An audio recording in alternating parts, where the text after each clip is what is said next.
Bienvenidos y bienvenidas a mi canal Fósiles y más de nuevo. Hoy os presento un vídeo sobre el oxfordiense de Madagascar. Es el segundo vídeo de amonites de Madagascar, el primero fue del albiense. Y bueno, me quedó pendiente todo el tema de los perispíntidos y todo esto, que la verdad ya veréis que es un poco lío y jaleo, pero bueno, llevo 2 semanas o 3 con el tema y ha sido una película bastante difícil, porque hay mucha controversia, hay muchas subespecies, hay poca información, pero bueno, hemos intentado dejarlo lo más claro posible, que será complicado, pero bueno, aquí tengo este ejemplar, como veis, unos ejemplares súper guapos, súper bien definidos, bueno, grandotes, pequeños, pero bueno, son ejemplares muy bonitos que muchos de vosotros seguro que habéis comprado alguno alguna vez, en ferias y demás, y bueno, vamos a intentar a ver si podemos saber cómo diferenciarlos de la mejor manera posible.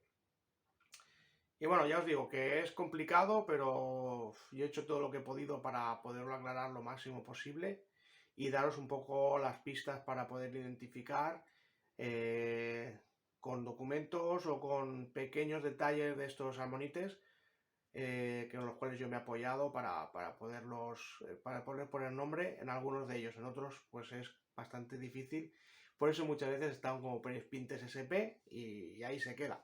Pero la verdad es que tiene su porqué que estén así, porque no se puede afinar muchas veces más de eso. Así que os dejo con el vídeo y espero que os guste.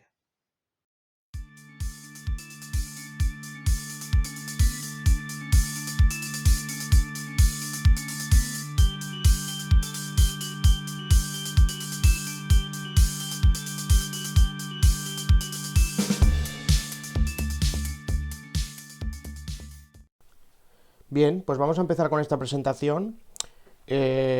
Como os he dicho, vamos a intentar, bueno, despejar algunas dudas y demás, aunque ya os he dicho que es muy complicado el tema de los amonites de los oxfordiense de Madagascar en su identificación. Pero bueno, vamos a intentarlo y a ver qué sale. Primero nos situamos un poco en lo que es Madagascar. Estamos hablando de la zona sur de Madagascar. La mayoría de fósiles vienen como que son de Tulear, que es bueno, Toliaria también le llaman, que es una región esta es una región de la provincia de Toliaria. Y bueno, es un poco situarnos en el mapa en esta región, que está en el sur de Madagascar, a diferencia del albiense, que lo vimos un poco más al norte, pero bueno, es un poco para situarnos. Así que, ya situados en el mapa, nos situamos también en lo que vamos a ver, que la mayoría, la primera parte de la presentación van a ser todo perispíntidos. Y bueno, os dejo aquí un poco la taxonomía para que la tengáis, por si queréis apuntarla después, si tenéis que hacer alguna etiqueta por ahí, pues que lo tengáis aquí. Bueno, pues aquí empezamos un poco con la gran variedad que nos surge del género perispintes. Aquí os muestro así un poco a grosso modo, hay más, pero todas las variantes de perispintes que hay, que se denominarán en algunos sitios, en otros no, como subgéneros de perispintes. Pseudarispintes, Cranauspintes, Dichotomospintes, Divisospintes, Dichotomoceras. Hay más, Liasospintes, Lisiospintes, bueno, no sé, hay muchos subgéneros que han ido saliendo a lo largo de la historia, desde que se empezaron a estudiar estos fósiles. Y bueno, ahí es donde recaba un poco el problema a la hora de identificar todos estos amonites de Madagascar. Bien, pues lo dicho, empezamos aquí un poco a ver las dificultades que nos va a presentar la identificación de estos tipos de amonites. Aunque aparentemente los vemos que están súper bien formados, súper bien detallados, muchos de ellos están perfectos, las costillas intactas, el nácar, bueno, son excepcionales a nivel de fosilización, pero eso nos quita de que tengamos muchos problemas a la hora de identificarlos. ¿Por qué? Pues primero porque tenemos una gran variedad de géneros, que tenemos macroconchas y microconchas. Macroconchas suelen medir de 280 a 500 milímetros, como veis ahí, y las microconchas pues más pequeñas, ¿no? Y en su estado más adulto, claro. ¿Qué pasa? Que cuando sabemos que es un ejemplar adulto, pues es complicado. Porque normalmente en la autogenia del perispíntido o de la amonita en sí, se pueden apreciar en las últimas vueltas que hay una separación más grande. Bueno, que muchas veces no llegamos a tener ese fragmento y no lo podemos ver. Entonces no podemos decidir si es una macroconcha, si es una microconcha, o ahora veremos un poco también las variantes que hay. Esa es la primera dificultad que tendremos a la hora de poder afinar en géneros o especies de estos tipos de amonites. Pues aquí también os muestro un poco un ejemplar que tiene una marca en todo el diámetro, como veis, más naranjita. ¿Qué nos indica esta marca? Pues que hay una vuelta más exterior, que el ejemplar no acaba aquí, tiene una vuelta exterior que se ha desprendido y podría ser pues el doble de grande. Pues ahí, en este, por ejemplo, vemos una marca, veis el ejemplar son 8,5 centímetros, pero con la otra vuelta puede llegar a 13, 14, 15 centímetros. Entonces, claro, este tenemos una marca, sabemos que será más grande, podemos identificarlo como una macroconcha, bueno, a veces nos dan estas pistas, pero cuando no tenemos estas marcas, que no siempre las tienen, no sabemos si es una vuelta interior o no. Aquí os pongo el ejemplo, veis la marca que os decía, pues que sería esta. Y aquí os lo he puesto encima del otro más grande, como si pues le faltara lo que es lo que tiene el grande, ¿no? El resto de vuelta, digamos, que le faltaría. O incluso más, no lo sabemos. No sabemos si tenía otra vuelta más, porque no es imposible de saber. Entonces, ¿cómo hacemos? Es un núcleo de macroconcha, es una macroconcha pero juvenil. Si no hubiera marca, ¿qué pasaría? Sabríamos saber si es macroconcha o es microconcha. Los núcleos parecidos a los adultos de microconchas también son un problema, porque, bueno, hay una serie de circunstancias que no controlamos y que nos van a ser, va a hacer que sea complicado la identificación en muchos de estos ejemplares. Os pongo todo un poco lo difícil que llega a ser, que a veces parece que no se le pone perispintes SCP porque no sabemos más, y a veces es que los datos que tenemos o las opciones que hay no nos dan para más. Otra de las dificultades que tenemos, pues que tenemos trabajos sobre estos bichos, pero son muy antiguos. Uno de los más utilizados es el Atlas de Fósiles de Características de Madagascar, hecho por Maurice Collignon.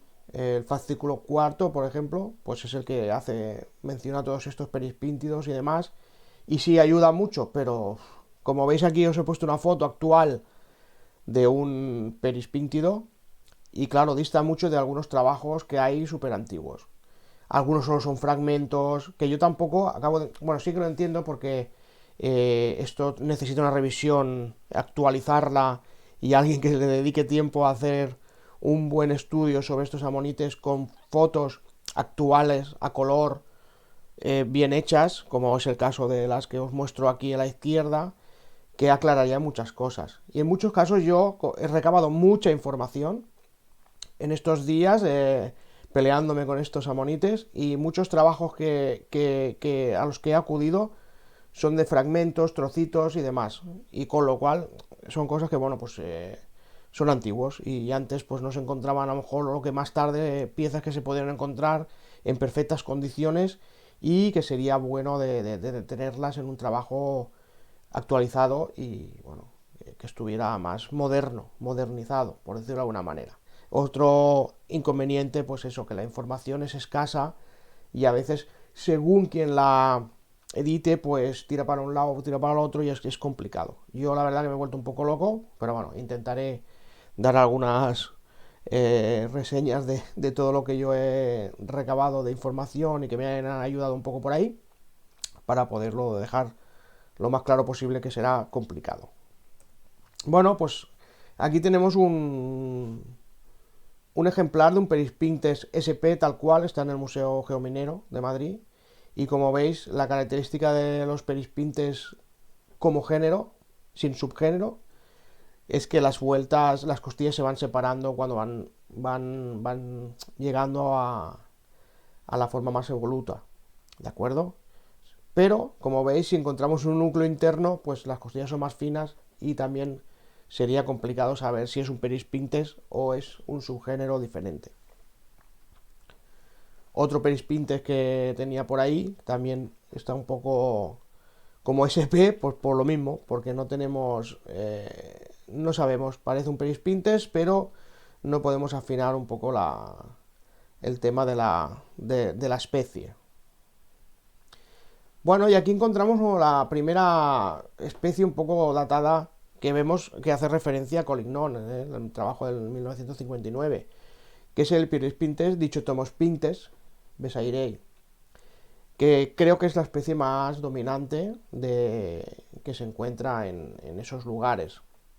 Como veis aquí, son ejemplares que son bastante anchos, redondeados, y bueno, la veis ahí en la sección transversal de la boca. También después explicaremos las diferentes que hay, porque es una pista bastante fiable para saber de qué se trata de un subgénero dichotomospintes. ¿De acuerdo? Luego entraremos en las especies, que os enseñaré el, el desaguisado que hay a la hora de poder saber si es de un sitio o si no. Pero precisamente las especies un poco están nombradas según el lugar, y las especies de dichotomospintes que salen o que se han datado, se han identificado en Madagascar es la Besairei, ¿de acuerdo? Pues aquí os dejo, vemos otro Perispintes dichotomospintes, Besairei. Este lo he puesto porque se le ve el peristoma, y bueno, parte del peristoma, y bueno, es un ejemplar bastante chulo que me han cedido la fotografía para que lo veáis. Y como veis también, pues ahí tiene pues las bifurcaciones en las costillas, tiene varias cositas que después veremos cómo diferenciarlos. Pero bueno. Y aquí tenemos un Perispintes, pero ya otro subgénero, que es un dichotomoceras estenocicloides, que la diferencia con el anterior, como veis, es en la sección transversal, que es más estrecha. Los dichotomoceras son en su optogenia, son como más planos, tienen una planitud en todo lo que es el crecimiento. El crecimiento no son tan redondeados. Es un poco a grandes rasgos la diferencia con los dichotomospintes, que bueno, que a veces cuesta de ver, pero en algunos se distingue bastante bien. Otro que sale por Madagascar. Aquí tenemos otro dichotomospintes, el Subelenae, que también es muy parecido, pero la especie cambia por la sección transversal también. Como veis, es más redondeada, no es tan grande como la primera que hemos visto. Bueno, cambiará un poco, luego os pondré, hay una lámina con todas las secciones transversales para poder ver todas esas diferencias y tenerlas un poco de guía a la hora de poder identificarlos. Aquí, por ejemplo, tenemos un dichotomospintes, pero que el que hemos visto de arriba, que lo tenemos como SP. ¿Por qué? Pues yo no veo similitudes con Besairei. A lo mejor en el corte transversal sí que, pero en las bifurcaciones tenemos, como veis aquí a la derecha, trifurcaciones. Y aquí habría que mirar a ver los tipos de dichotomospintes que nos cuadran con estas trifurcaciones que Besairei no presenta, ¿vale? También es otro rasgo a tener en cuenta, el tema de las bifurcaciones, que luego también os pondré algún ejemplo. Bueno, pues aquí está el ejemplo de los dichotomospintes. Como veis, esto está cogido de un trabajo que no es del oxfordiense de Madagascar, son especies de otros lugares, no está descrita la Besairei, por ejemplo, Pero como veis aquí, tenemos varios tipos de cortes de secciones transversales y el patrón de lo que son las bifurcadoras, las bifurcaciones de las costillas en la parte más exterior. Como veis, cada uno, pues hay muchos, todos son dichotomos fintes, pero pues Elizabethae, Gabelae, bueno, aquí tenemos el sub-Elenae, que este sí que lo hemos visto antes, la número D del sub-Elenae, que es así redondeada, que es como, por eso lo he puesto, basándome un poco en este. Y sí que es sub-Elenae, sí que sale en el Oxfordiense de Madagascar, porque hay varios trabajos que lo citan. Entonces, pues bueno, pues por ahí he tirado. Bien, para que veáis un poco la diversidad a la hora de identificar especies solamente de un subgénero. Es muy complicado y hay que tener ejemplares pues en buen estado y que, bueno, y todo, y con eso a veces surgen muchas dudas que no sabes por dónde tirar, pero bueno, os pongo un ejemplo y para que lo veáis. Bien, pues aquí tenemos otro tipo de subgéneros, que son los prosospintes, que son un género, la mayoría son que se encuentran son más pequeños, luego veremos diferencias, pero son más como más, ¿cómo deciros? Más vastos, más robustos, como veis. En la sección, lo que yo veo muchas veces, en la sección transversal de la derecha, en la vista ventral, que son más abiertos de abajo, un pelín. Veréis uno que es muy exagerado y que por ahí se puede tirar también a veces por el tema de la diferencia con los demás. Luego veremos más. Este también es uno de los más comunes, el Prosospintes virguloides. Aquí tenemos otro Prosospintes que no he podido identificar. Fijaros qué sección transversal más chula y más grandota, pero no he sabido muy bien por dónde tirar con este y bueno, al final se queda como un Prosospintes SP. Llegamos al subgénero, que ya es bastante, y lo dejamos así. Otro que también me presenta muchas dudas es los otospintes. Como veis, es la misma fosilización que los de los anteriores. Voy a tirar para atrás. Es la misma fosilización que este, pero aquí presenta ya muchas más vueltas, es más estrecho, el corte, la sección ventral es más redonda.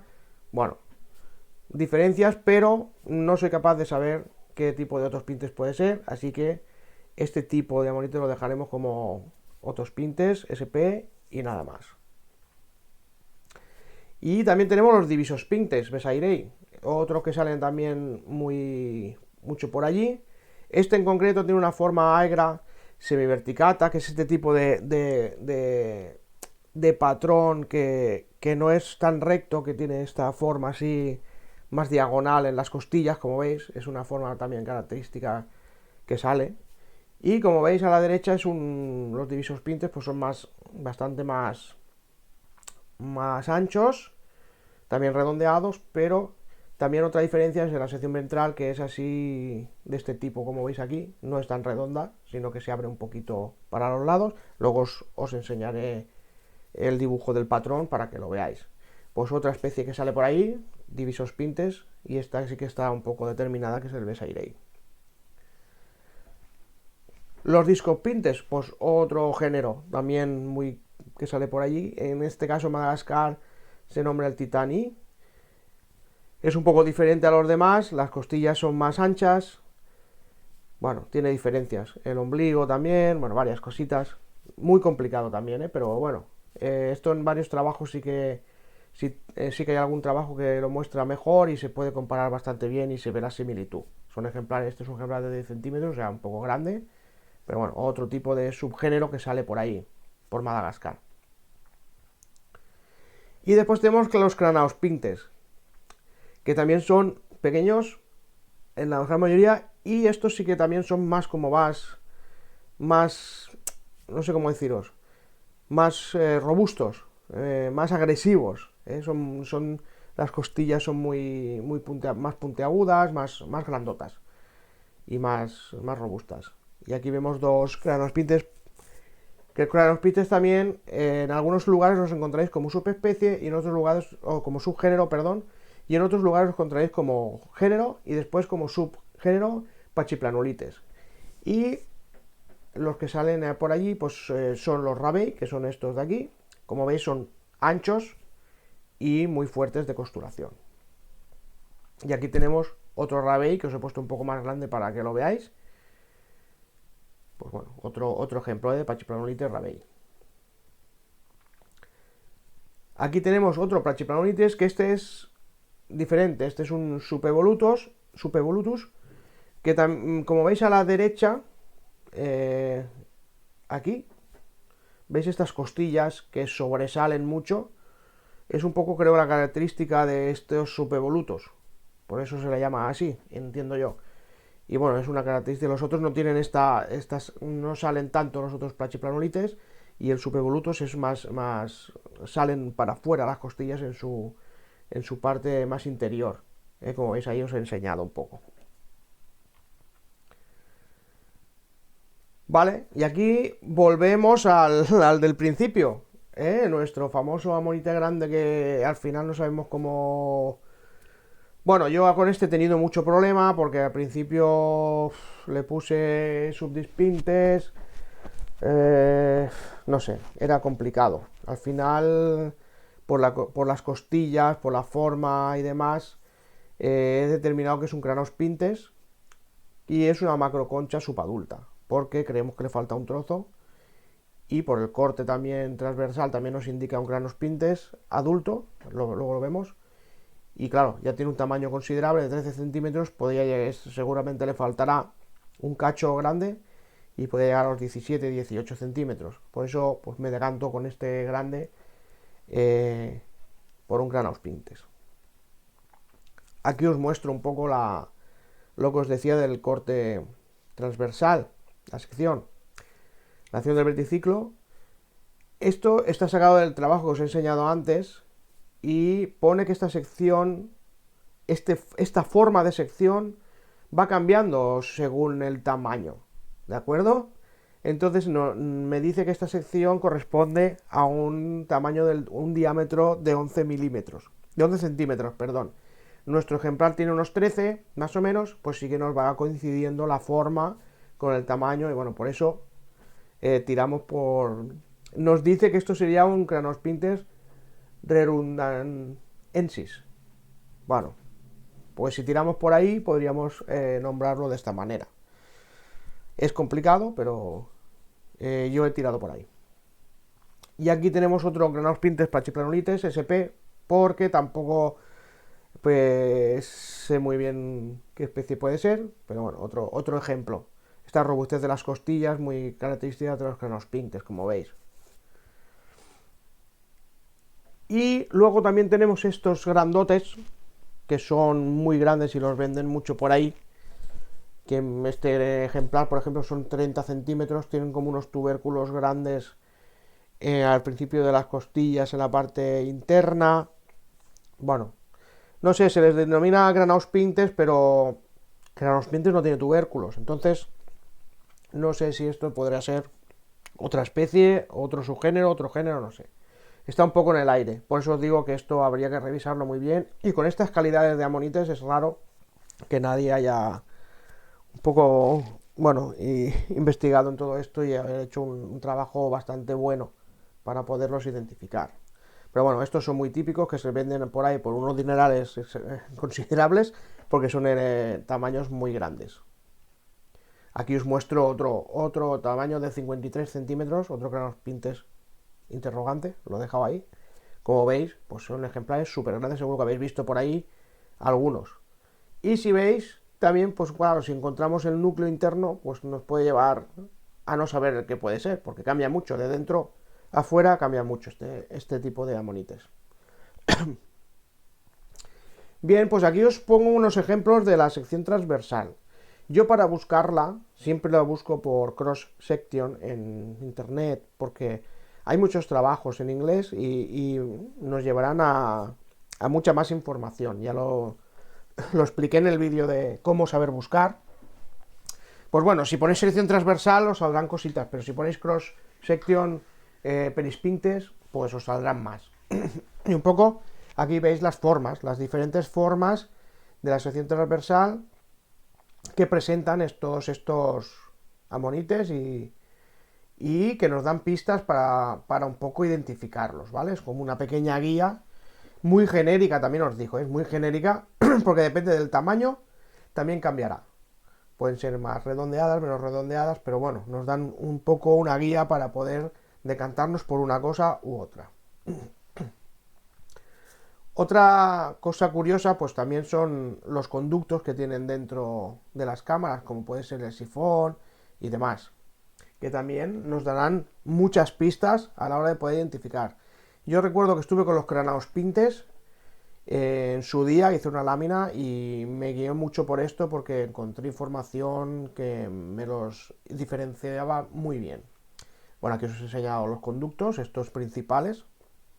Y después, como veis, aquí os he marcado, pues, cómo son en base a cada una de las especies o, en este caso, especies, sí, y subgéneros también, porque hay algunos que son diferentes. Como veis, la distribución es diferente y cada uno tiene su patrón. Cada especie tendrá su patrón. Entonces, por ahí también, si está bien definido, si se ven las marcas o no, pues nos pueden ayudar a identificarlos correctamente. También es trabajo complicado de ampliar fotografías y marcarlos. Aquí estos se ven bastante bien y ayudaron mucho a verlo, cómo era cada uno, pero no todos se ven igual de bien. Bueno, pues hemos ya acabado con el tema de los perispíntidos. Como habéis visto, es un lío bastante tremendo. Y bueno, lo dejamos como en incógnita mucho de las identificaciones porque nos falta información y falta una gran revisión de todos ellos y hecha por alguien que sepa de verdad identificarlos y estudiarlos. Así que bueno, ha sido una pequeña guía para que veáis la diversidad, sobre todo, la calidad y para dónde podemos ir tirando y pistas para identificar. Ahora os voy a enseñar algunos que también salen en este oxfordiense de Madagascar, que son más fáciles de identificar, como los Aspidoceras spinosum, que como veis es una forma que no tiene nada que ver con los perispíntidos, pero fácil de identificar y fácil de ver. Muy bonitos, pequeñitos, pero muy bonitos.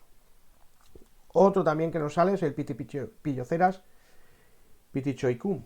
Como veis, es un pillocerátido muy chulo, con la boca, con el corte ventral así grandote, y este se le ven muy bien las marcas de los conductos, el sifón, bueno, las líneas de crecimiento. Tiene un trozo de cáscara, pero bueno, también muy reconocible el Pitipilloceras en esos lugares de por allí. Y también uno que es fácil de reconocer es Olcopilloceras poliolcum. Como veis, Olcopilloceras pues presenta esos pequeños surcos que aquí a lo mejor se ven menos, pero 1, 2, 3, 4 o 5 surcos que son los que nos dicen que son Olcopilloceras y es fácil de identificar. Esto sí que hay en varios trabajos bien fotografiados porque no presentan duda y aquí pues se va más a tiro hecho y es más fácil de encontrarlos. Otro también clásico, los Tarameyiceras gallicerum, que también, bueno, es una forma bastante bonita y son fáciles de identificar porque, bueno, son peculiares y ya está. Se ve bastante rápido que son muy planitos, son bastante planos y, bueno, la disposición de las costillas, esos giros que tienen y demás, bueno, son fáciles. Y otro también muy bonito que sale por allí, Emiliroceras fraasi. Es muy bonito porque tiene muchas vueltas, muy redondeado. Cuando tiene la cáscara tiene las rayitas esas, cuando no la tiene pues también se pueden ver las líneas de crecimiento muy bonitas. Bueno, a mí es de los que más me gusta, de que salen por allí, porque son ejemplares pequeños. Aquí me he olvidado la medida, pero bueno, esto son 5 centímetros como mucho, o como mucho 6, o algunos sí de 8 por ahí, un poco más grandes, pero algunos salen, bueno, la mayoría no son tampoco tan grandotes como los perispíntidos, pero bueno, como veis, muy bonito. Y los Euaspidoceras acanzodes, también muy fáciles de ver, o sea, de identificar, porque tienen esas costillas más gruesas, después seguido de costillas finas y algunos tubérculos ahí que lo delatan. Ya os he puesto las vistas ventrales para que veáis un poco que son más planos también, estrechos. Y este en particular tiene cáscara y concha, y bueno, se lo encuentran así, o también a veces los podemos encontrar que ya los han maltratado un poco y los han pulido, que sería este tipo de Huaspidoceras. Es el mismo, pero pulido, el mismo, otro parece igual, pero pulido, y también muy atractivo a la hora de compra y demás, pero bueno, se le quita la cáscara, que se pierde todo el encanto de lo que es el fósil en sí, pero ganas atractivo visual a la hora de poderlos vender y demás. Y bueno, para que veáis un poco la diversidad que hay de amonites hay muchos que no los he puesto, evidentemente, hay muchos que no tengo conocimiento, hay muchos que no tenía fotos y bueno, tampoco, ya sabéis que intento compartir lo que he podido ver, fotos que he podido hacer durante años y que tengo guardadas. Y bueno, hay gente que me ha dejado alguna foto por ahí para poderlas poner y ya está. Bueno, pues nada, ya veis, esto da mucha guerra. Pero bueno, son fósiles muy agradecidos, muy bonitos, con unas calidades tremendas, los cuales te dejan muchos detalles a la vista que son muy chulos para poderlos identificar y trabajar con ellos. Bien, pues nada, espero pues haber ayudado en la medida de lo posible, como siempre. Y nada, es complicado, ya os lo he dicho mil veces, lo vuelvo a repetir y yo doy mis consejitos y mi manera de verlo y toda opinión es buena y seguro que alguno por ahí sabe más que yo y puede ayudar algún poco más, pero bueno, es difícil y me resulta complicado estos bichos. Bueno, sin más, os dejo ya hasta el próximo vídeo. Por cierto, este fin de semana estaré en las jornadas paleontológicas de Molina de Aragón. Si queréis asistir, todavía estáis a tiempo. Creo que podéis hacerlo. Buscáis en Facebook Museos de Molina y allí están los teléfonos con los carteles y yo también los he subido en mi perfil para poder apuntaros a esas jornadas. Estaré allí colaborando con ellos en talleres, en charlas, en lo que haga falta, todo el fin de semana, 9 y 10 de marzo. ¿eh? Así que espero hacer un vídeo también de ello y que lo podáis ver en breve. Y nada, espero que os haya gustado y que os sirva de ayuda. Como siempre, un placer. Hasta luego.